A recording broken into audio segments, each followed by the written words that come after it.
Hello dear students, once again welcome back to the MK Jain classes. और बेटा हम लोग आज के चैप्टर में पढ़ने वाले हैं हमारा tissue number 4, that is neural tissue, या जिसको हम बोलते हैं नर्वस टिश्यू, है ना। इसको न्यूरल बोल लीजिए, नर्वस टिश्यू बोल लीजिए, it is one and the same thing. क्योंकि हम लोगों ने एपिथेलियल टिश्यू पढ़ लिया है, हमने मस्कुलर टिश्यू पढ़ लिया है, हमने कनेक्टिव टिश्यू पढ़ लिया है, तो we are only left with the neural tissue. अब ये जो न्यूरल टिश्यू है बेटा, किस लिए काम आता है हमारी बॉडी में? It is responsible for the control and coordination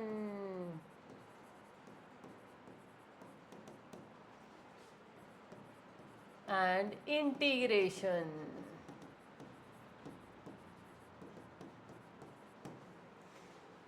ठीक है, तो इस काम के लिए हमारे पास बॉडी में कोऑर्डिनेशन के लिए, इंटीग्रेशन के लिए हमारे पास कौन सा टिश्यू प्रेजेंट है कोऑर्डिनेशन और इंटीग्रेशन के लिए? That is nervous tissue. ये इसका मेन काम है।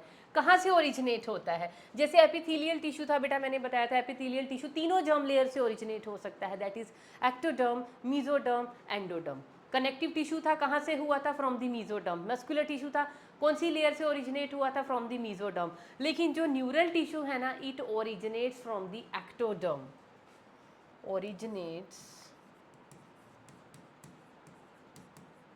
From ectoderm. ठीक है, एक्टोडर्म क्या है? जो जर्म लेयर है हमारी तीन, उनमें से ही एक तीन जर्म लेयर है, तीन जर्म लेयर में से एक जर्म लेयर है, दैट इज एक्टोडर्म, वहाँ से होता है। लेकिन यहाँ पे बेटा साथ साथ लिख लीजिए एक एक्सेप्शन, एक्सेप्ट। वैसे भी मैं पढ़ाऊंगी तो वहाँ पे भी आपको दोबारा लिखवा दूंगी इस चीज़ को, पर चलिए यहाँ पे मेन पे भी एक बार लिख लीजिए, एक्सेप्ट माइक्रोग्लियल सेल्स। अब माइक्रोग्लियल सेल्स अभी आएंगी, क्या होती हैं ये सेल? माइक्रोग्लियल सेल कभी भी एक्टोडर्म से ओरिजिनेट नहीं होती। इनका क्या होता है? इनका होता है बेटा मीजोडर्मल ओरिजिन। अब आपकी बॉडी की का जो मैं कह रही हूँ कि कोऑर्डिनेशन और इंटीग्रेशन का काम न्यूरल टिश्यू कैसे करता है, क्योंकि न्यूरल टिश्यू के पास क्या होती है बेटा? इनके पास होती है एक्साइटेबिलिटी। एक्साइटेबिलिटी का मतलब समझते हो ना? Generation of the action potential. इनको स्टिमुलस मिलेगा तो ये क्या हो सकती हैं? एक्साइट हो सकती हैं। मीन्स क्या लिखेंगे इसको? Generation of the action potential. Stimulus मिलते ही क्या हो जाएंगी? मेम्ब्रेन डीपोलराइज हो जाएंगी, उससे क्या हो जाएगा? इसमें एक्शन पोटेंशियल जनरेट हो जाएगा। उसके साथ साथ ये जो एक्साइटेबिलिटी है ना बेटा, इसको ये कंडक्ट भी करवा सकती हैं। ये जो करंट इनके अंदर, एक तरह से नर्व इम्पल्स हम जिसको बोलते हैं, उसको ये कंडक्ट भी करवा सकती हैं। तो इनके अंदर कंडक्टिविटी भी होती है, जिसको हम क्या बोलते हैं? Conduction of the nerve impulse, conduction of nerve impulse. तो ये सभी की सभी चीज़ें अभी हमें पढ़नी है कि नर्व फाइबर कोई भी कैसे एक्साइट होता है और कैसे वो कंडक्ट करता है अपने स्टिमुलस को। जैसे मेरे हाथ पे किसी ने पिंच किया तो मुझे पता चला ना कि पिंच किया, देखो मैंने खुद को पिंच किया है, तो ये इन्फॉर्मेशन, ये स्टिमुलस कहाँ तक जाएगा? मेरे ब्रेन तक। ब्रेन उसको इंटरप्रेट करेगा, हाँ किसी ने पिंच किया है, फिर उसका क्या आएगा? रिस्पॉन्स आएगा। तो ये जो स्टिमुलस था, ये जो फीलिंग थी, ये कैसे पहुँचा मेरे सेंट्रल नर्वस सिस्टम तक? कैसे पता चला कि मुझे कुछ हुआ है? यहाँ से स्टिमुलस कहाँ पे गया इंटरप्रेट होने के लिए? ब्रेन के पास। तो ये सारा का सारा काम कौन करते हैं? ये सारा का सारा काम कि सिग्नल को लेके जाना, वहाँ पे उसको इंटरप्रेट करना और उसके रिस्पॉन्स में एक क्विक रिस्पॉन्स लेके आना, ये सारा का सारा काम किसका होता है बेटा? नर्वस टिश्यू का। ठीक है, अभी अब यहाँ पे ना बेटा दो चीज़ें और आएंगी जब मैं पढ़ाऊँगी नर्वस टिश्यू। एक आता है हमारे पास सेंट्रल नर्वस सिस्टम, एक होता है सेंट्रल नर्वस सिस्टम, और दूसरा होता है बेटा हमारे पास पेरिफेरल नर्वस सिस्टम। ये टर्म ना मैं बार बार यूज़ करूँगी, दो टर्म। होता क्या है ये सेंट्रल और पेरिफेरल नर्वस सिस्टम? बेटा सेंट्रल नर्वस सिस्टम तो हम बोलते हैं ब्रेन, हमारा जो ब्रेन होता है प्लस स्पाइनल कोड। इसको कलेक्टिवली हम बोलते हैं central nervous system of our body, मैंने पहले भी बताया है। And what is peripheral nervous system? Peripheral nervous system क्या होता है बेटा? Nerves originating from the brain and spinal cords. तो नर्व्स ओरिजिनेटिंग फ्रॉम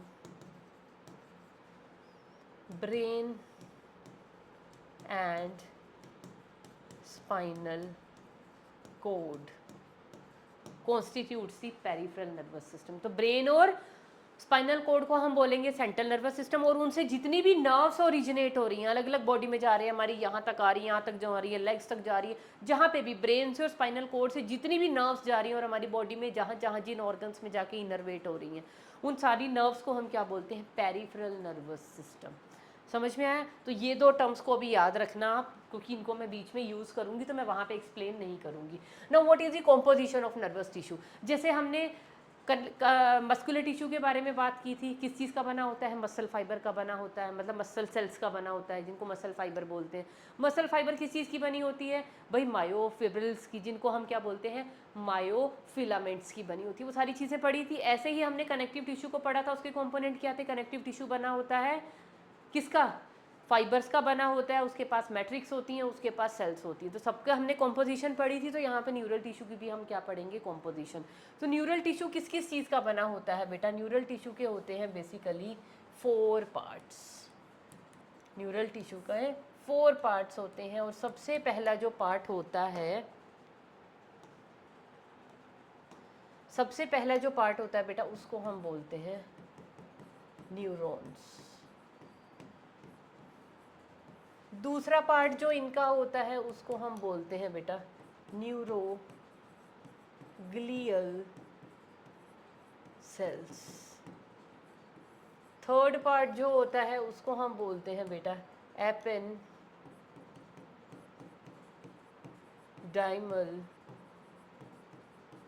सेल्स। और फोर्थ पार्ट बेटा जो होता है नर्वस टिश्यू का, दैट आर दी न्यूरो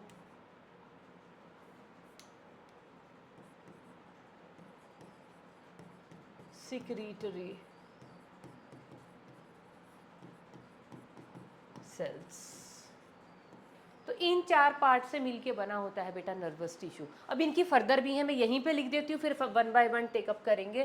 तो न्यूरॉन्स 2 पार्ट का मिलके बना होता है। एक तो बना होता है सेल बॉडी, या जिसको हम बोलते हैं साइटोन, या जिसको हम और क्या बोल सकते हैं? सोमा। ये तीनों इसी के नेम है, सेल बॉडी, साइटोन या सोमा। ठीक है। दूसरे हैं हमारे पास न्यूराइट्स। और न्यूराइट्स में हम क्या पढ़ते हैं? 2 चीज़ें, एक पढ़ते हैं एक्सोन और दूसरा हम पढ़ते हैं डेंड्राइट्स। अभी बता दूंगी मैं ये चीज़ें क्या क्या है। मेन पार्ट तो यही है, 4 है, 1 2 3 एंड 4। तो 1 न्यूरॉन किस चीज़ का बना होता है? न्यूरॉन का जब हम स्ट्रक्चर देखेंगे तो उसमें आप देखोगे एक सेल बॉडी होती है और न्यूराइट्स होती हैं। न्यूरोग्लियल सेल, न्यूरोग्लियल सेल बेटा ये भी 2 चीज़ों की मिलके बनी होती हैं। क्या? एक होती हैं माइक्रोग्लियल सेल्स और एक होती हैं macroglial cells. Micro and macroglial cells, और ये तो सिंगल सिंगल है, इनको हम बाद में पढ़ेंगे। तो let's start with the neuron first. क्या होते हैं बेटा न्यूरॉन? तो दिस सबसे पहले हम पढ़ेंगे स्ट्रक्चर ऑफ अ न्यूरॉन, या न्यूरॉन होता क्या है, क्या होता है। वैसे न्यूरॉन के बारे में कुछ पता है आप लोगों को? न्यूरॉन क्या है? Neuron is the basic structural and functional unit of the nervous tissue. सबसे बेसिक, जो सबसे छोटा स्ट्रक्चरल एंड फंक्शनल चीज़ जो होती है न्यूरल टिश्यू में, वो क्या होती है बेटा? एक न्यूरॉन होता है। और जो न्यूरॉन, किसके बारे में लिख रही हूँ मैं ये? I am talking about the neurons. Neurons कैसे होते हैं? Neurons are basic structural and functional unit. दूसरा, न्यूरॉन्स के अंदर क्या होती है? न्यूरॉन्स के अंदर होती है एक्साइटेबिलिटी, और क्या होती है? कंडक्टिविटी। ये प्रॉपर्टीज़ मैं ऑलरेडी आपको बता चुकी हूँ। और एक सबसे इम्पॉर्टेंट चीज़ जो हमें न्यूरॉन के बारे में याद रखनी है, neuron never divide. Neurons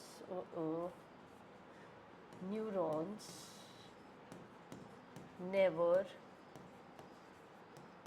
divides but can only be repaired। बहुत इंपॉर्टेंट पॉइंट है बेटा, बहुत इंपॉर्टेंट। बहुत सारे बच्चे होते हैं बायो में इतना कुछ पढ़ लेते हैं और एट दी एंड उनको ये भी नहीं पता होता बॉडी में ऐसे कौन से सेल हैं जो डिवाइड नहीं करते। न्यूरॉन हमें बाय बर्थ एक बार मिल गए, वही न्यूरॉन हमारे होल लाइफ चलते हैं। कभी भी कोई नया न्यूरॉन नहीं बनता, क्योंकि डिवाइड नहीं करते तो नया कहाँ से बनेगा। लेकिन न्यूरॉन सिर्फ रिपेयर हो सकते हैं, रिपेयर हो जाएंगे लेकिन नए कभी नहीं बनेंगे। तो जो न्यूरॉन आपके परमानेंटली डैमेज हो गए उनको आप दोबारा से कभी नया नहीं बना सकते हैं। समझ में आ गया? तो ये जो इतनी सारी न्यूरॉन से रिलेटेड जो बहुत सारी ट्रॉमेटिक डिजीज़ हैं उनके भी हम नाम लेंगे अभी, तो वो सब इसी वजह से होते हैं कि हमारे न्यूरॉन्स जो है डैमेज हो जाते हैं या न्यूरॉन्स हमारे मर गए, तो नए न्यूरॉन्स कभी भी नहीं बनते। इस चीज़ को प्लीज़ गांठ बांध लेना, याद रखना फॉर दी होल लाइफ। अब है structure of neuron. Structure of neuron में मैंने क्या बताया बेटा, न्यूरॉन दो चीज़ों का बना होता है, सेल बॉडी होती है और उसमें न्यूराइट होती है। न्यूराइट क्या होता है? Axon and the dendrite. अब इन चीज़ों को हम कलेक्टिवली बना लेते हैं। देखो ये डायग्राम तो हमारा दिया हुआ है एनसीईआरटी के अंदर। अब एक हम कैसे समझेंगे, हम अपना एक डायग्राम बना के समझेंगे कैसे। ये देखो बेटा, ये है मेरे पास, ये है मेरे पास एक न्यूरॉन।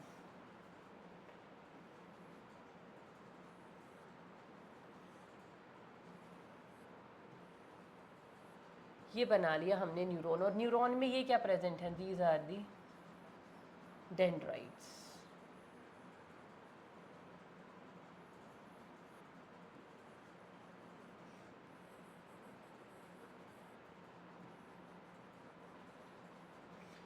ये क्या स्ट्रक्चर बनाया? ये जो मैंने अभी बनाया है ये स्ट्रक्चर क्या है? This structure is known as the cell body और सोमा। कहाँ लिखें इसको? यहाँ पे लिख देते हैं। ये स्ट्रक्चर क्या है? ये पूरा का पूरा, इसको हम बोलते हैं सेल बॉडी, या इसी का नेम है साइटोन, या इसी का नेम है सोमा। ये है सेल बॉडी। सेल बॉडी में से ये प्रोसेसेस क्या निकल रही हैं? ये क्या है? These are the dendrites. क्या है? These are the tapering processes. Branched भी हो सकती हैं, अनब्रांच्ड भी हो सकती हैं। These are dendrites. कैसे हैं ये इंफॉर्मेशन लेके आती है। जैसे इसके साथ जो नेक्स्ट न्यूरॉन चिपका हुआ होगा ना, इससे नेक्स्ट एक neuron head to tail arrangement के अंदर ये जुड़े होते हैं। बेटा अभी हमारे पास जब चैप्टर आएगा ना न्यूरल कंट्रोल एंड कोऑर्डिनेशन का, वहाँ पे ये सारी डिटेल्स पढ़ेंगे। यहाँ पे सिर्फ हमने एक बेसिक पढ़ना है, वो पढ़ लेते हैं, ज़्यादा कंडक्शन में नहीं घुसेंगे। सिर्फ मैं क्या बताना चाह रही हूँ, इससे आगे जो एक और न्यूरॉन प्रेजेंट होगा वहाँ से, क्योंकि न्यूरॉन क्या करते हैं, एक दूसरे को सिग्नल देता है, दूसरा तीसरे को, तीसरा चौथे को, ऐसे करते करते माना जैसे मैंने कहा ना, मैंने पिंच किया, यहाँ का न्यूरॉन एक्साइट हो गया, उसने ये स्टिमुलस अगले को दिया, अगले को, अगले को, अगले को, अगले को देते देते देते देते देते वो मेरे सेंट्रल नर्वस सिस्टम के पास आ गया। किस चीज़ के लिए? कि भैया है क्या ये, उसको डिपिक्ट करने के लिए कि भैया किस तरह का ये स्टिमुलस है। वो यहाँ पे आके प्रोसेस होगा और उससे हमें क्या मिलेगा? एक रिस्पॉन्स हमारी बॉडी देगी कि अब हमें करना क्या है। जिसने पिंच किया उसको चाटा लगाना है कि उसको इग्नोर करना है, वो होगा रिस्पॉन्स। तो ये एक के बाद एक जो लाइन में जुड़े होते हैं ना बेटा न्यूरॉन्स, तो ये डेंड्राइट क्या करते हैं, इससे पहले वाला जो न्यूरॉन है उससे स्टिमुलस हैंड ओवर, उससे स्टिमुलस पकड़ता है, स्टिमुलस रिसीव करता है। तो डेंड्राइट का काम क्या होता है? To receive the stimulus from the adjacent neuron. तो ये है वो प्रोसेसेस। अब क्योंकि ये क्या है? सेल बॉडी, सेल बॉडी है, तो सेल बॉडी के अंदर क्या प्रेजेंट होगा बेटा? एक न्यूक्लियस भी प्रेजेंट होगा। ये क्या है? This is the nucleus. Nucleus के अलावा बेटा यहाँ पे और क्या प्रेजेंट होंगी? यहाँ पे प्रेजेंट होंगी गोल्जी बॉडीज। क्या प्रेजेंट होंगी? ये क्या है? These are Golgi bodies. Golgi bodies के अलावा बेटा यहाँ पे एक बड़ी इंपॉर्टेंट सी चीज़ प्रेजेंट होंगी, जो होंगे निसल ग्रेन्यूल्स। ये पिंक कलर के जो बना रहे हैं ना हम लोग, ये क्या है? These are Nissl granules. ये बहुत इंपॉर्टेंट ग्रैन्यूल्स है बेटा। क्यों इंपॉर्टेंट है? क्योंकि ये नीसल ग्रैन्यूल्स क्या बनाते हैं? प्रोटीन। क्यों? क्योंकि इनके पास है बेटा mRNA और इनके पास है rough endoplasmic reticulum. Rough endoplasmic reticulum समझते हो ना? एंडोप्लाज्मिक रेटिकुलम के ऊपर जब राइबोसोम लगे हों, बड़ी जूनियर क्लास से पढ़ते आ रहे हो, स्मूथ वाला कौन सा है? जिस एंडोप्लाज्मिक रेटिकुलम के ऊपर राइबोसोम एब्सेंट होते हैं वो है स्मूथ। जिसके ऊपर राइबोसोम प्रेजेंट होंगे उसको रफ अपीयरेंस देंगे, उसको हम बोलते हैं RER, रफ एंडोप्लाज्मिक रेटिकुलम। तो ये दोनों चीज़ें प्रेजेंट होती हैं कि राइबोसोम भी है, एंडोप्लाज्मिक रेटिकुलम भी है और mRNA भी है। तो इनसे कलेक्टिवली क्या बनता है? इनसे बनते हैं प्रोटीन्स। और वो प्रोटीन्स क्या बनाते हैं? वो प्रोटीन्स बनाते हैं बेटा न्यूरो ट्रांसमीटर्स। न्यूरोट्रांसमीटर क्या होता है? एक एक्सोन से, मतलब एक न्यूरॉन से दूसरे न्यूरॉन में, दूसरे से तीसरे में, ये न्यूरॉन एक दूसरे से जुड़े हुए कभी भी नहीं होते, एग्जैक्ट फिजिकल कांटेक्ट इनका कभी भी नहीं होता, एक दूसरे से दूर होते हैं। तो दूर है तो एक न्यूरॉन दूसरे को सिग्नल कैसे भेज रहा है? ये स्टिमुलस कैसे हैंड ओवर कर रहा है? Bye means of these chemicals. In chemical को हम बोलते हैं न्यूरोट्रांसमीटर। लाइक एसिटाइल कोलिन हो गया, डोपामीन हो गया, एड्रीनलिन हो गया, बहुत सारे होते हैं। इनकी बात अभी हम फिजियोलॉजी में करेंगे। तो वो सारे के सारे न्यूरोट्रांसमीटर किससे, कहाँ बनते हैं? नीसल ग्रेन्यूल में। स्टोर कहाँ जाके होंगे? अभी बताऊंगी। अभी स्ट्रक्चर को थोड़ा और आगे बढ़ाते हैं बेटा। इसके अलावा यहाँ पे और क्या प्रेजेंट है? यहाँ पे प्रेजेंट है बेटा छोटे छोटे न्यूरोफिब्रिल्स। ये वाइट कलर के क्या प्रेजेंट है? इनको हम लिख लेते हैं, ये हैं न्यूरोफाइब्रिल्स। न्यूरोफाइब्रिल्स क्या बनाते हैं? एक तरह का एंडोस्केलेटन, मतलब सपोर्ट के लिए, सपोर्ट कह सकते हो आप, सपोर्ट के लिए प्रेजेंट है इस सेल बॉडी या साइटोन की। अब जहाँ से बेटा ये सेल बॉडी निकल रही है, अब इस सेल बॉडी से क्या ओरिजिनेट होगा? यहाँ से ओरिजिनेट होगा बेटा एक्सोन। यहाँ से जो लंबी सी डंडी निकल रही है ना, इस लंबी डंडी को हम क्या बोलते हैं? दिस लंबी डंडी is known as this terminal, जिस टर्मिनल ब्रांच आप कह सकते हो, है टर्मिनल प्रोसेस जो सेल बॉडी से निकल रही है बेटा, इसको हम बोलते हैं, इसको इधर नहीं लेबल करते, बहुत कुछ है अभी मेरे पास लेबल करने के लिए, इसको हम यहाँ लिख लेते हैं। इसका नेम क्या होगा बेटा? इसको हम बोलते हैं एक्सोन। सेल बॉडी में जहाँ से एक्सोन निकल रही है, इस पार्ट को हम क्या बोलते हैं? इस पार्ट को हम बोलते हैं बेटा एक्सोन हीलॉक। एक्सोन हीलॉक क्या है? सेल बॉडी के जिस पार्ट से एक्सोन निकला है उस पार्ट को हम क्या बोलते हैं? ये पार्ट क्या है हमारे पास? This part is axon hillock. अब एक्सोन क्या है? एक्सोन क्या है? एक टर्मिनल प्रोसेस है, और वो टर्मिनल प्रोसेस जो एक्सोन आके कहाँ पे एंड हो रही है? ये आके एंड हो रही है इस तरह की टर्मिनल आर्बोराइजेशंस में, इस तरह के। इस कहाँ पे आके ख़त्म हो रहा है? ये ख़त्म हो रही है इस तरह की टर्मिनल आर्बोराइजेशंस में।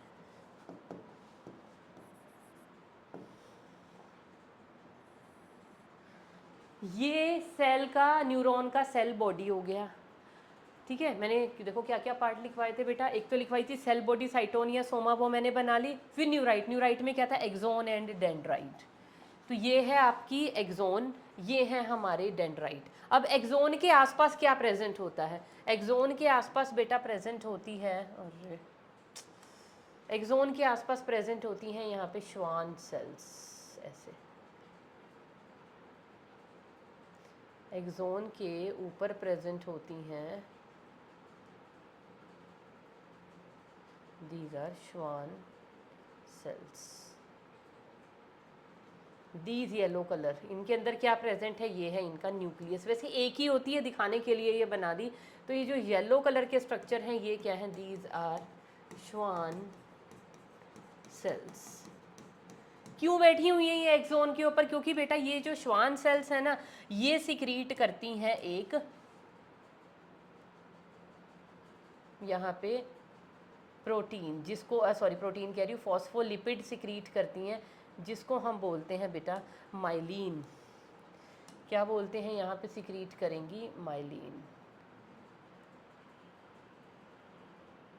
इन्होंने, श्वान सेल ने क्या सिक्रीट किया? माइलिन। माइलिन क्या है? माइलिन होता है एक तरह का फोस्फोलिपिड। ये जो ब्लू कलर का स्ट्रक्चर बेटा मैंने बनाया है, दिस ब्लू कलर्ड स्ट्रक्चर क्या है, ये ब्लू कलर का, इसको हम बोलते हैं दिस इज माइलिन शीथ। किसने सिक्रीट की, सिक्रीटेड बाय श्वान सेल्स। क्यों सिक्रीट करती हैं श्वान सेल इस माइलिन शीथ को? पहले तो माइलिन शीथ है क्या, माइलिन शीथ है बेटा एक फोस्फोलिपिड। माइलिन क्या है, एक फोस्फोलिपिड है। और ये क्या है, it is a kind of insulator. क्योंकि ये सारा का सारा न्यूरॉन के पास क्या आएगा, करंट आएगा, एक तरह का एक्शन पोटेंशियल जनरेट होगा, चार्जेस बनेंगे इसके अंदर पॉजिटिव नेगेटिव, जिसकी वजह से इसमें पोटेंशियल आएगा, एक तरह का करंट। तो वो करंट अब जहां जहां पे ये इंसुलेटर प्रेजेंट होगा, इंसुलेटर का मीनिंग समझते हो ना, करंट को अपने अंदर से पास ऑन नहीं होने देगा। तो माना स्टिमुलस चार्ज की फॉर्म में यहाँ से यहाँ आया, तो जहां जहां पे ये माइलिन शीथ प्रेजेंट होगी वहां वहां स्टिमुलस नहीं जाएगा। तो मैम स्टिमुलस कैसे पास ऑन होगा, कैसे पास ऑन होगा बेटा, स्टिमुलस अगर यहाँ पे आया, यहाँ से जंप करके वो यहाँ आ जाएगा, क्योंकि यहाँ माइलिन शीथ एब्सेंट है। अच्छा, इस चीज़ का भी पहले नेम लिख लेते हैं बेटा, जहाँ पे माइलिन शीथ एब्सेंट है, ये वाले एरियाज, इनको हम क्या बोलते हैं, इनको हम बोलते हैं नोड्स ऑफ रेनवियर।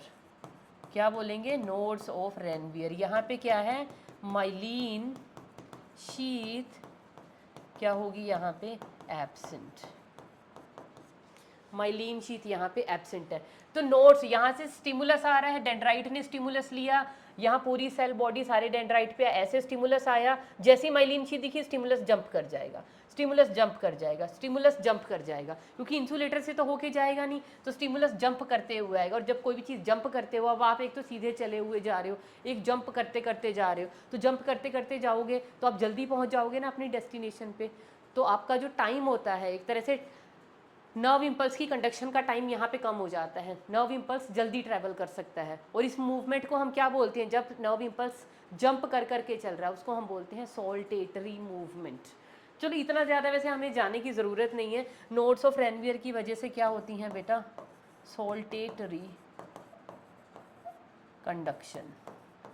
सोल्टेटरी कंडक्शन का मतलब जंप मार मार के जो है नर्व इम्पल्स पहुंच जाएगा यहाँ पे, यहाँ इसके साथ फिर अगले न्यूरॉन के ये डेंड्राइट इसके कांटेक्ट में होंगे, तो ये नर्व इम्पल्स यहाँ पे ये क्या छोड़ेगा, न्यूरोट्रांसमीटर। उन न्यूरोट्रांसमीटर से यहाँ पे अब नीचे क्या प्रेजेंट है, अगला ऐसा ही न्यूरॉन, उसके डेंड्राइट में वो न्यूरोट्रांसमीटर क्या स्टिमुलस हैंड ओवर कर देंगे, फिर वो स्टिमुलस डेंड्राइट से सारे से होता होता होता फिर टर्मिनल आर्बोराइजेशन पे आएगा, फिर नेक्स्ट न्यूरॉन की डेंड्राइट्स के पास, ऐसे वो कंडक्ट होता चला जाता है। अब बेटा ये लास्ट में ये स्ट्रक्चर्स क्या हैं, ये स्ट्रक्चर क्या है, इसको तो हम क्या बोलते हैं, जो लंबे लंबे निकले हैं इनको हम बोलते हैं टर्मिनल आर्बोराइजेशंस।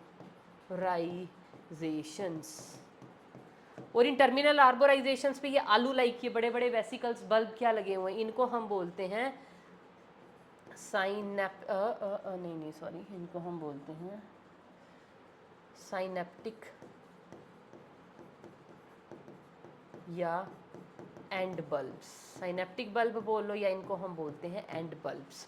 और इन एंड बल्ब्स के अंदर क्या होता है, यहाँ पे प्रेजेंट होते हैं बेटा बहुत सारे माइटोकॉन्ड्रिया, और जो ये न्यूरोट्रांसमीटर्स बनता है ना वो बनेगा नीसल ग्रेन्यूल में, और वो यहाँ से चल के कहाँ पे स्टोर हो जाएगा, इन दी साइनेप्टिक बल्ब्स। तो इन साइनेप्टिक बल्ब के अंदर क्या होगा, माइटोकॉन्ड्रिया होंगे।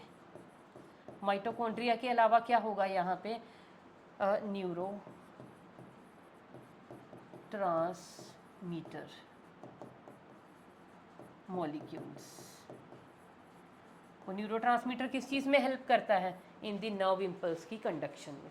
समझ में आ गया? तो बेटा कभी भी डायग्राम भूलेंगे तो नहीं हम ये। अब ये क्या है, अब इस डायग्राम को कैसे देखो, ये सेल बॉडी डेंड्राइट ये सब हमें समझ आ गया। अच्छा अब एक चीज़ और जो मुझे बतानी थी, अब ये बीच में क्या प्रेजेंट है, साइटोप्लाज्म। ये तो है सेल का साइटोप्लाज्म। अब ये साइटोप्लाज्म एक्सोन के अंदर भी यहाँ पे भी प्रेजेंट है ये सारा साइटोप्लाज्म। तो इस साइटोप्लाज्म को हम क्या बोलेंगे, this cytoplasm is known as the axoplasm. Axon के अंदर जो साइटोप्लाज्म होगा उसको हम क्या बोलेंगे, एक्सोप्लाज्म। समझ में आ गया? तो सेल बॉडी हो गया मेन पार्ट, उसके अलावा न्यूराइट में दो चीज़ें थी, डेंड्राइट थी और एक्सोन था। एक्सोन की जो टर्मिनल निकल रही हैं एंडिंग्स, इनको हम क्या बोलते हैं, टर्मिनल एंडिंग्स या टर्मिनल आर्बोराइजेशन। और इन टर्मिनल आर्बोराइजेशंस के जो एंड पॉइंट्स हैं स्वॉलन हैं, इनको हम बोलते हैं साइनेप्टिक एंड बल्ब्स। और इनके अंदर क्या प्रेजेंट, क्यों ये मोटे मोटे, इन्होंने कुछ स्टोर कर रखा है क्या, एक तो माइटोकॉन्ड्रिया है इनके पास इन प्लेंटी, उसके अलावा क्या प्रेजेंट है, जो नई न्यूरोट्रांसमीटर निसल ग्रेन्यूल में बन रहा था, वो न्यूरोट्रांसमीटर यहाँ पे आके क्या हो रहा था, स्टोर हो रहा था। और बेटा ये क्या है, अब ये जो एक्सोन है ना, एक्सोन के माना ये एक एक्सोन है, इसके ऊपर एक ही श्वान सेल होती है और वो श्वान सेल सिक्रीट करती है माइलिन शीट। तो एक्सोन के ऊपर यहाँ माइलिन शीट सिक्रीट कर दी, यहाँ कर दी, बीच बीच में देखो मैंने बीच का ये रीजन छोड़ दिया ना, यहाँ पे नहीं है, जहाँ पे नहीं है माइलिन शीट उस पॉइंट को क्या बोलेंगे, नोड ऑफ रेनवियर। तो ये जो यहाँ माइलिन सिक्रीट कर दी, यहाँ कर दी, इतने पोर्शन में कर दी, कौन कर रहा है, एक ही श्वान सेल इसके चारों तरफ प्रेजेंट है। तो पहले एक्सोन होती है, एक्सोन के बाहर माइलिन शीट होती है, माइलिन शीट के बाहर पूरे को कवर कर रखा होता है एक श्वान सेल ने। तो वो श्वान सेल यूनिफॉर्मली पूरे के पूरे को ऐसे माइलिन से नहीं ढकती, कहीं कहीं पे रह जाती है माइलिन शीट की डेपोजिशन, उन पॉइंट्स को हम बोलते हैं नोड्स ऑफ रेनवियर। और वो किस में हेल्प करते हैं, in the saltatory conduction of the nerve impulse. और बेटा ये डायग्राम हमारी एनसीईआरटी वाला है, यहाँ पे देखो ये दिखाइए सेल बॉडी, ये बीच में क्या प्रेजेंट है, दिस इज दी न्यूक्लियस, ये क्या दिखा रखी है, डेंड्राइट्स, ये क्या है, एक्सोन, एक्सोन है, this is cell body with nucleus, ये साइड में से ये क्या निकल रही हैं, दीज आर दी डेंड्राइट्स। और ये क्या प्रेजेंट है, तो न्यूरोग्लिया सेल, जिनको हम अभी पढ़ेंगे। तो बेटा कंपोनेंट में हमने सबसे पहले न्यूरॉन्स की बात कर ली। अब न्यूरॉन की बात करने के बाद हमने ये तीन चीज़ें पढ़नी है, इन चीज़ों को पढ़ेंगे, पर पहले हम क्या पढ़ेंगे, न्यूरॉन पढ़ने के बाद यहीं पे पढ़ लेते हैं टाइप ऑफ न्यूरॉन्स। अब टाइप ऑफ न्यूरॉन क्या आ गए भाई, ये टाइप ऑफ न्यूरॉन है बेटा, we have 4 type of neurons. हम इनको डिवाइड कर सकते हैं into 4 types depending upon their structure, on the basis of structure.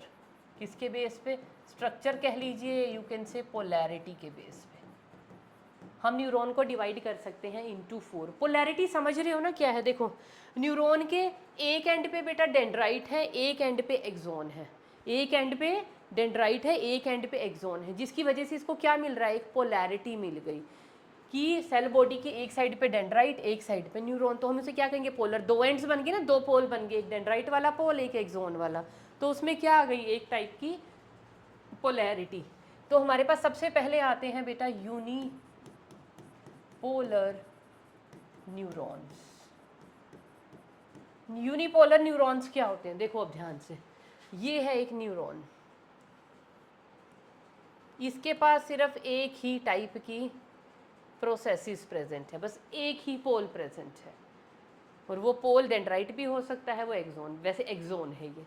तो ये सेल बॉडी है और उसमें से क्या निकल रहा है, दिस इज द एक्सोन, एक ही, ओनली वन प्रोसेस।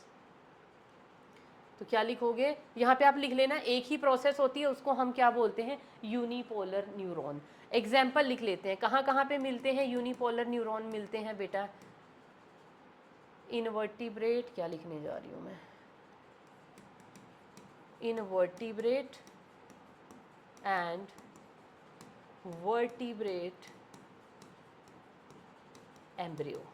कहाँ कहाँ पे मिलेंगे हमें, cell body with single process. क्या इसकी पहचान लिखोगे, अरे सेल बॉडी या सोमा है ना, कुछ भी लिख लीजिए, cell body with single process, उसको हम बोलेंगे यूनिपोलर, ये इसकी पहचान है। दूसरे आ गए बेटा बाइपोलर न्यूरॉन्स। दूसरे कौन से आ जाएंगे, दूसरे आ जाएंगे हमारे पास बाइपोलर न्यूरॉन्स।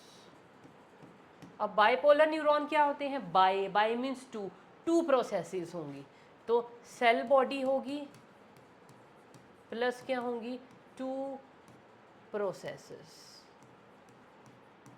और वो टू प्रोसेसेस कैसे, ये है सेल बॉडी, इसके एक टाइप साइड पे प्रेजेंट होंगी डेंड्राइट, एक साइड पे प्रेजेंट होगी axon.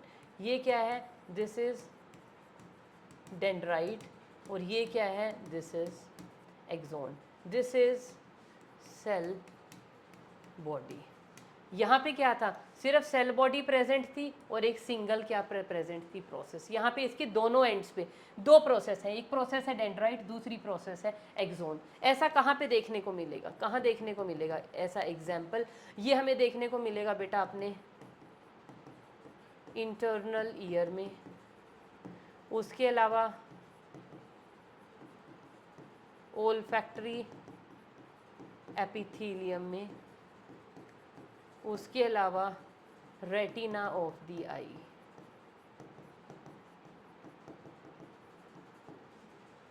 Retina of the eye पता है ना कौन सा पोर्शन है हमारी आँख का, जहाँ पे जाके सारी इमेजेस इंटरप्रेट होती हैं। तो वो सारा का सारा न्यूरल रीजन होता है, नर्व्स न्यूरॉन्स प्रेजेंट होते हैं आँख में, उस रीजन में, उसको हम बोलते हैं रेटिना।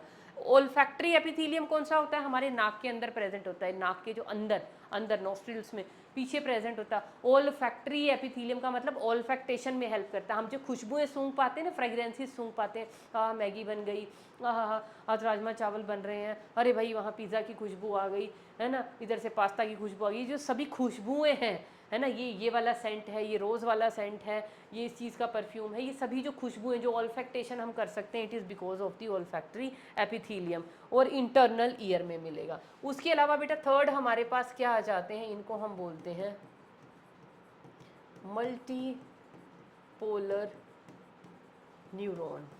ये जो हमने पीछे बनाया है, इसमें क्या होगा, मैनी डेंड्राइट्स, है ना। चल इसको लिखने की क्या ज़रूरत है, हमने पीछे बना ही रखा है, छोटा सा यहाँ भी बना लें क्या। अब जैसे ये था इस तरह से,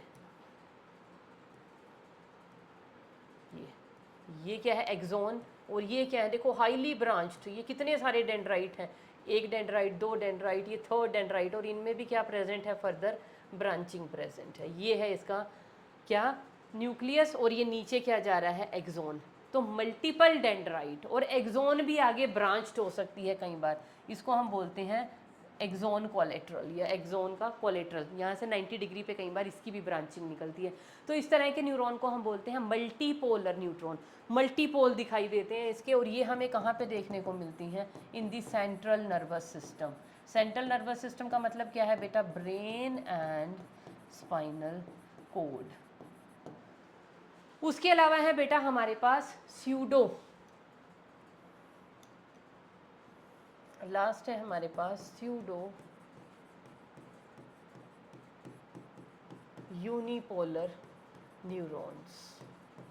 ये स्यूडो यूनिपोलर क्या है, देखो स्यूडो मीन्स फॉल्स, यूनिपोलर का मतलब यूनिपोलर ऐसी कि देखने में तो ये यूनिपोलर है। ये देखो कैसे, अगर मैं बनाऊं, ये है मेरे पास सेल बॉडी, सेल बॉडी में से एक ही प्रोसेस निकली, जब सेल बॉडी में से एक ही प्रोसेस निकले तो हम उसको कौन सा बोलते हैं, यूनिपोलर। लेकिन ये झूठा यूनिपोलर है, कैसे, निकली प्रोसेस एक, लेकिन उस प्रोसेस ने एक साइड पे बना दी एक्सोन और एक साइड पे बना दी ये डेंड्राइट, इधर बना दी एक्सोन और इधर बना दी है डेंड्राइट्स।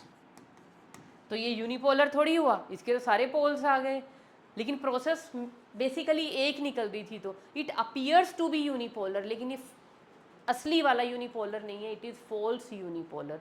कहाँ पे देखने को मिलेगा, कहाँ पे देखने को मिलता है, dorsal root ganglion of the spinal cord.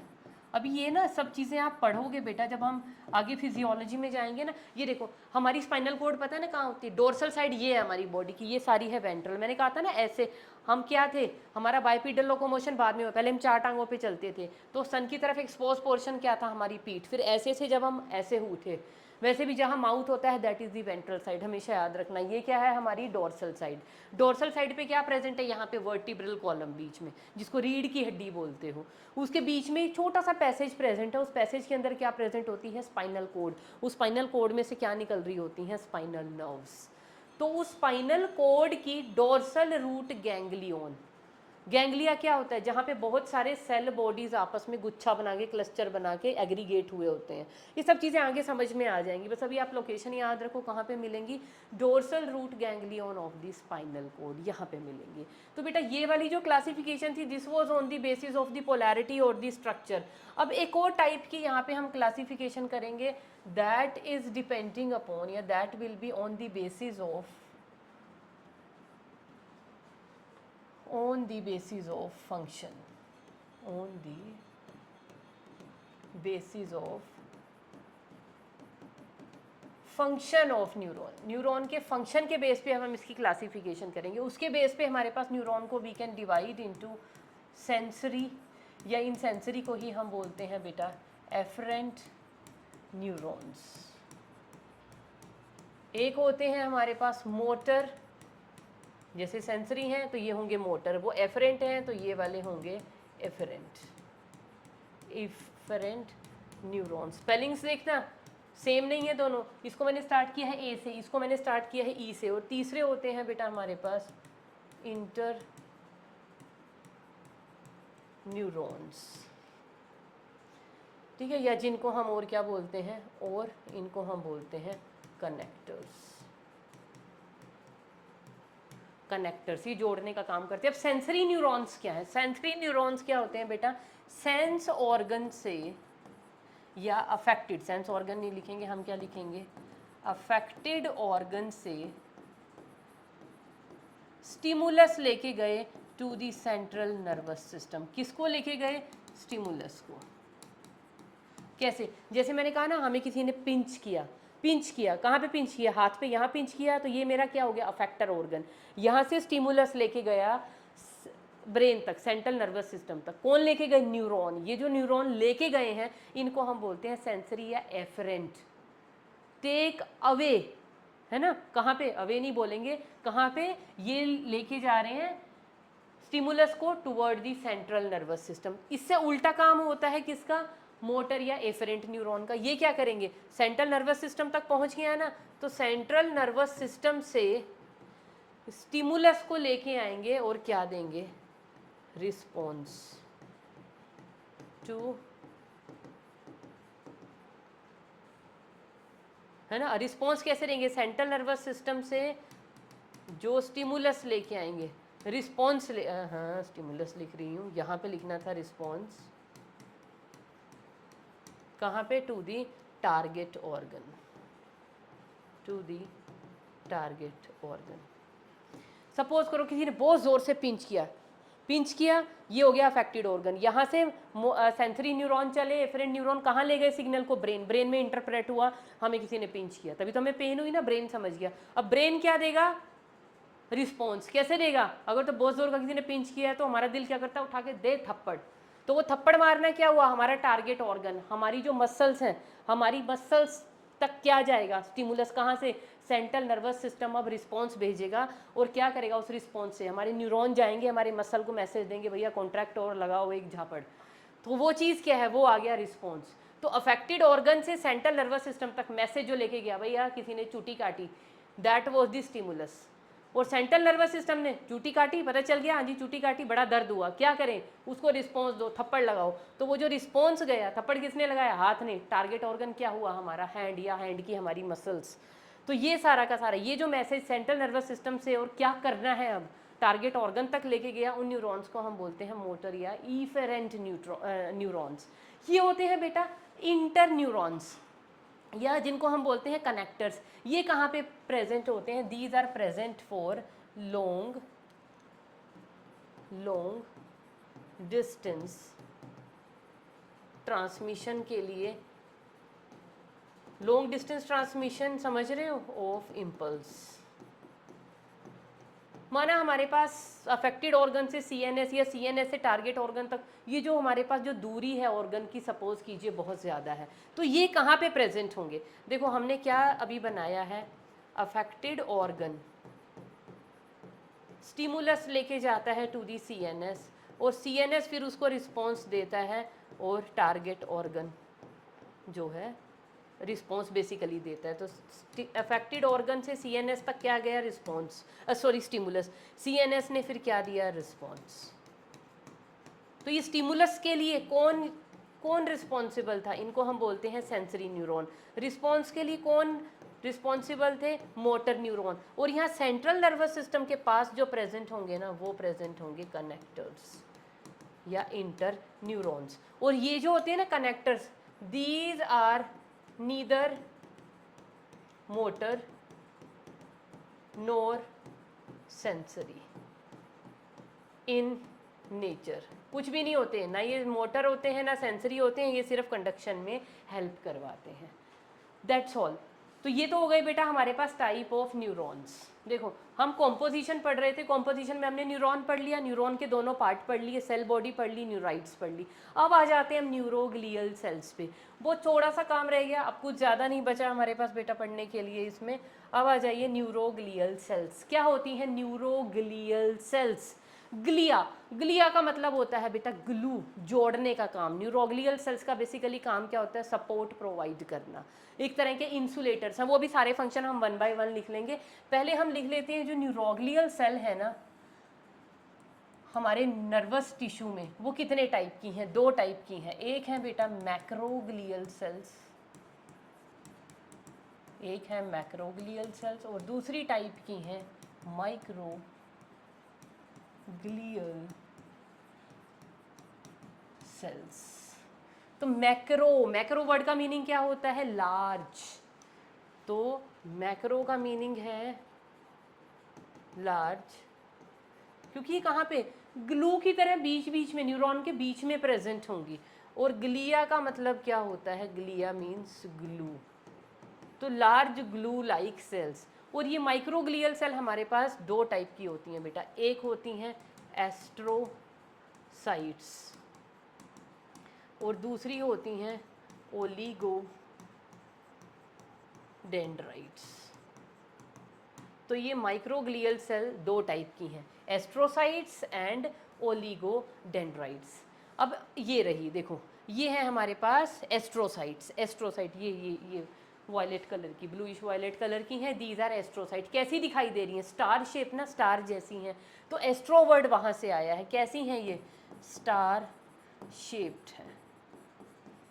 Star shaped है क्योंकि इनकी बहुत सारी मल्टीपल प्रोसेसेस हैं जिसकी वजह से ये स्टार लाइक दिखाई देती है। फंक्शन क्या है बेटा इसका?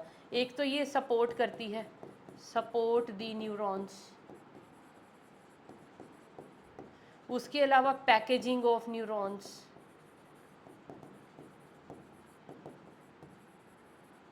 उसके अलावा एज एन इंसुलेटर भी काम करती हैं। और इनका क्या रोल होता है? और ये blood brain barrier, blood brain barrier, and these are the largest of all. क्या है ये? Largest of all glial cells. देखो हम क्या मान के चलते हैं यहाँ पे? एक फैक्ट आप और पढ़ लीजिए। हम बेसिकली न्यूरल सेल को किस चीज़ का मानते हैं? नर्वस टिश्यू सारा का सारा किस चीज़ का बना हुआ है? न्यूरॉन्स का। उसके अंदर न्यूरोग्लियल सेल तो ना के बराबर होंगे, लेकिन अगर मैं आपको एक्चुअल बताऊँ ना, ग्लियल सेल्स, जो न्यूरोग्लियल सेल्स है ना, neuroglial cells are more than, neuroglial cells constitutes, neuroglial cell constitutes more than 50% of the neural tissue। हमें लगता है न्यूरोग्लियल सेल बहुत थोड़े होंगे, न्यूरॉन ज़्यादा होंगे। भाई न्यूरॉन तो क्या होते हैं? न्यूरॉन तो एक बार बन गए पूरी ज़िंदगी वही चलेंगे, वो ना रिपेयर हो, मतलब सिर्फ रिपेयर हो सकते हैं, नए नहीं बन सकते। लेकिन न्यूरोग्लियल सेल्स कैसे होते हैं? Neuroglial cells can divide, can divide का मतलब नए बन सकते हैं, तो इसलिए इनका नंबर मोर देन 50% होता है। लेकिन क्या है? नॉन एक्साइटेबल है, उसके अलावा नॉन कंडक्टिव है। ये चीज़ें ज़रूर लिख लेना, नॉन कंडक्टिव है। तो कैन डिवाइड, ये इनकी सबसे बड़ी प्रॉपर्टी है। तो न्यूरोग्लियल सेल के बारे में वो ट्रू नहीं है कि दीज कैन नॉट डिवाइड। ये तो हो गया बेटा एस्ट्रोसाइट। अब ओलिगोडेंड्रोसाइट्स, ओलिगो का मतलब क्या होता है? ओलिगो का मतलब होता है फ्यू, ओलिगो मीन्स फ्यू। और डेंड्राइट का तो आपको पता ही है, these are the processes arising from the cell bodies. ये है ओलिगोडेंड्रोसाइट्स। अब ओलिगोडेंड्रोसाइट का काम क्या होता है? ओलिगोडेंड्रोसाइट क्या काम करेंगी, सोच सकते हो? ये काम करती हैं बेटा ब्लड ब्रेन ओलिगो अच्छा ओलिगोडेंड्रोसाइट्स, मैंने स्पेलिंग्स गलत लिख दिए, let me correct the spellings. Oligo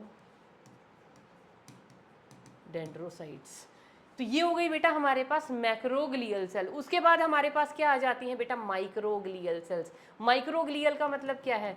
micro means small और ग्लिया मीन्स ग्लू, और ये क्या है? Smallest of all, smallest of all glial cells. और इनका काम क्या है?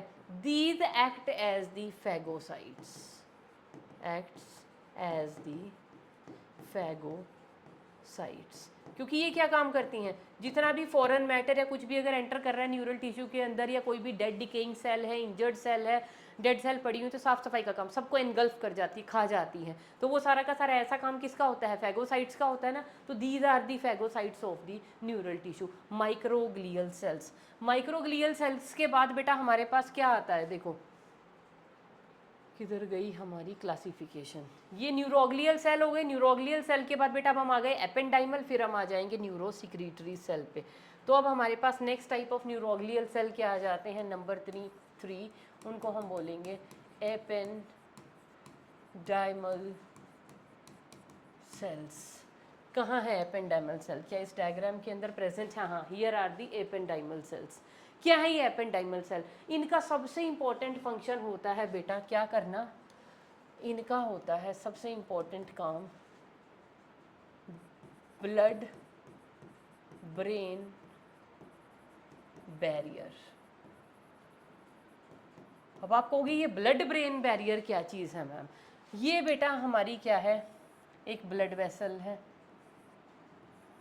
हमारे ब्रेन या स्पाइनल कोड, उनके जो भी ब्रेन की वेंट्रिकल्स पता है ना, जो होलो कैनाल्स, उनकी खाली जगहें हैं, तो वहाँ से उनके आसपास प्रेजेंट होती हैं एपेंडाइमल सेल। कैसे? जैसे अभी ये ब्लड सेल है, ये सॉरी एक ब्लड वेसल है, this is the blood vessel. इसके आसपास यहाँ पे ऐसे प्रेजेंट होंगी ये एपेंडाइमल सेल। ये इनकी प्रोसेसेस हैं। ये क्या है? एपेंडाइमल सेल, और ये हैं इनकी प्रोसेसेस इस तरह से।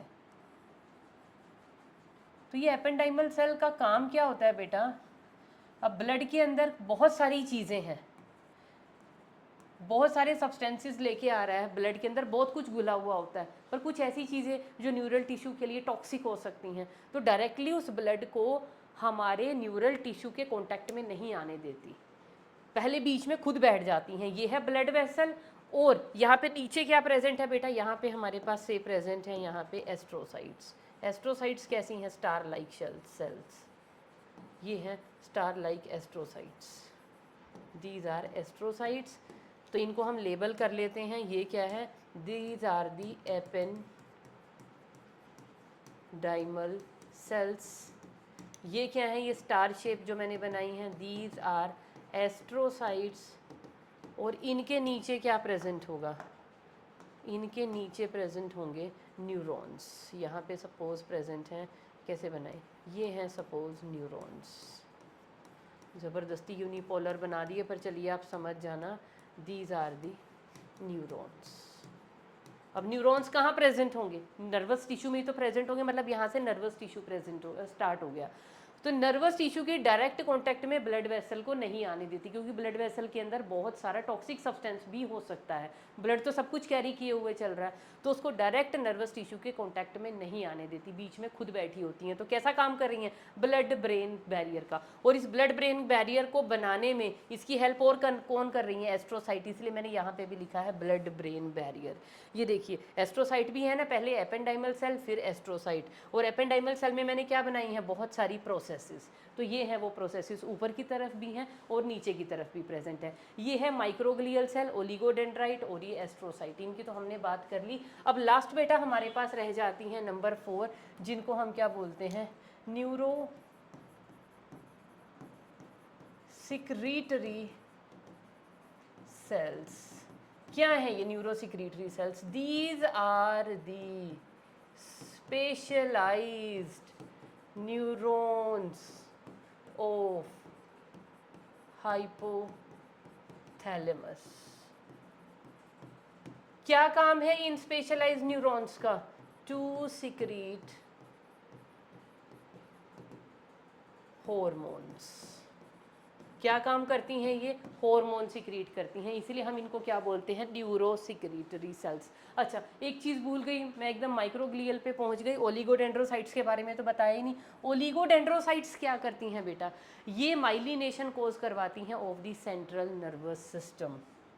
क्या करती हैं? माइलिनेशन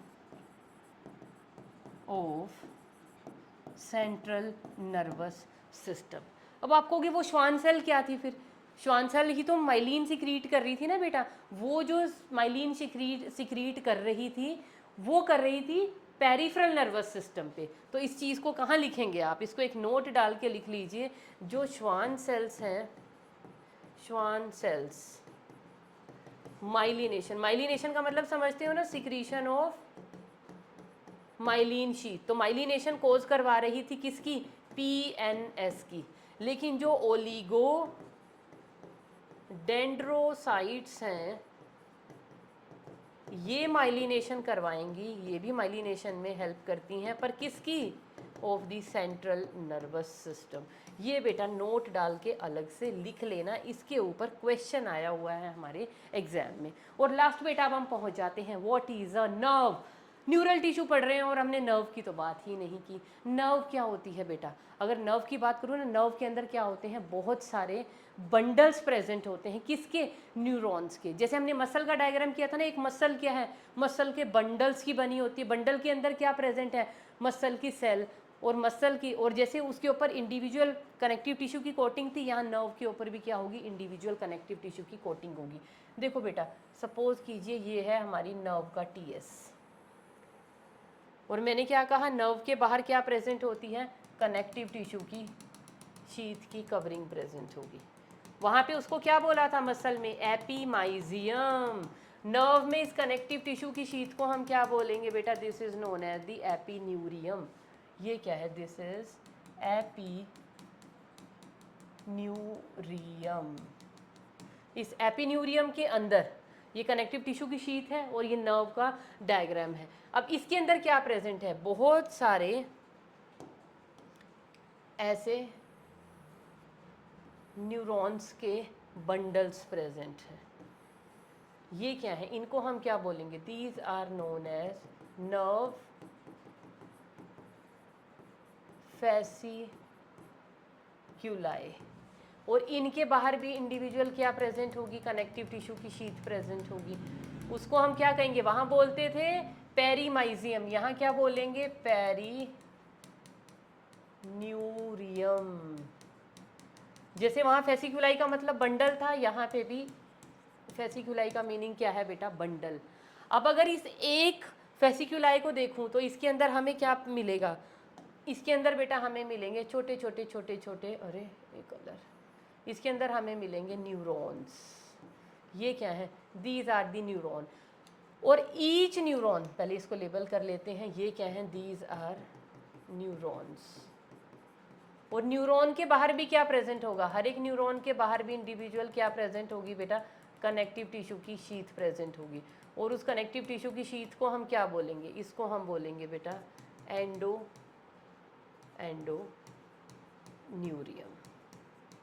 बाकी डायग्राम को आप कंप्लीट कर सकते हो, बीच बीच में ब्लड वेसल बना लो, लिम्फ वगैरह ये सब कुछ बना लो। ये सारा का सारा क्या भरा हुआ है?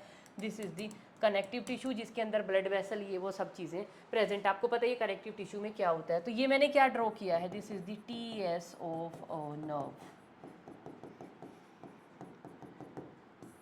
तो ये है न्यूरॉन। बहुत सारे न्यूरॉन मिलके एक बनाते हैं नर्व फेसिकुलाई, और बहुत सारे नर्व फेसिकुलाई, नर्व के बंडल मिलके उनके ऊपर पूरी एक कॉमन शीथ आ जाती है, उसको हम बोलते हैं फिर एक नर्व। समझ में आ गया? तो बस बेटा इतना ही था हमारे पास न्यूरल टिश्यू के बारे में। बस नर्व सेल के हमें मेन क्या पढ़ने हैं, ये कॉम्पोजिशन हमें पता होनी चाहिए।